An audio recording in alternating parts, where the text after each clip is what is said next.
Hi, my name's Ben Povell. I'm the lead flight test engineer for FTV2, which is just behind me.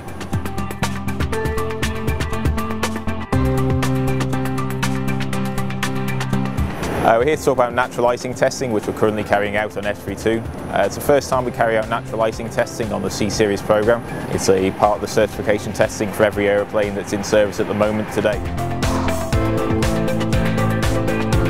So in preparation for the natural icing testing, we took FTV2 to the paint shop, and you can see the results in the black paint behind me.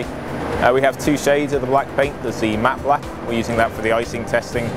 That allows us to see the white of the icing build-up and also any runbacks that form when it melts and then refreezes.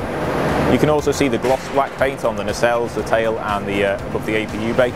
We'll be using that for the hot weather testing. That allows us to leave the aircraft out and get the maximum heating from solar radiation on the most critical components and verify that the aircraft's good to operate anywhere around the world, no matter the temperature. Additional painting you can see on the aircraft is the yellow and red stripes and the yellow and black stripes in some locations. We use these as ice witness marks. They're painted at 1-inch intervals and allow us to estimate how thick the ice has formed and if it's forming in the correct locations. And they've worked well on previous flights. So far we've been seeing between 3 and 4 inches of ice at the worst case, and it's matching well with our predictions from what we expect so far. So earlier in the program we did some initial artificial ice shapes testing.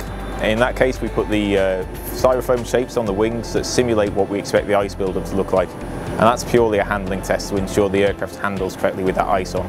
This is more of a systems test. We go into clouds, we allow ice to form naturally.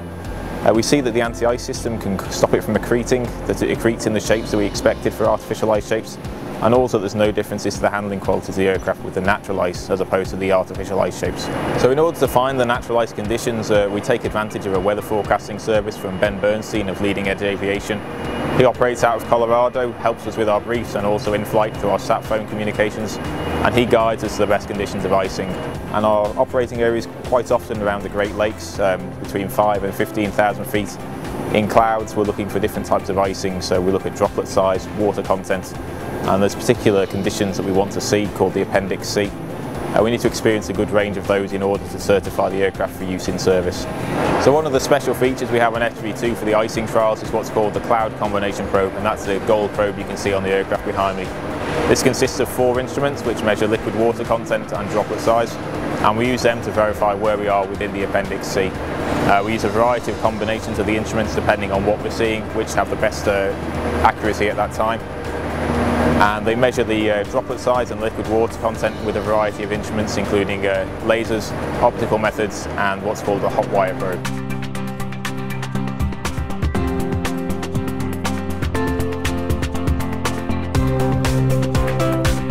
So one of the differences with the natural icing testing is that we have a much larger crew than normal. It depends a lot on the observations we make. So from the normal crew of 4 we operate on a day-to-day basis, we're actually operating with a crew of 7, so 2 pilots, 3 flight test engineers, and 2 of our specialists from the work packs who look at icing and make sure we get the right data we need. So results are going well, and we'll be continuing with the icing testing. We'll be operating all around the northeastern of the US and Canada, and you may see us overhead anytime soon.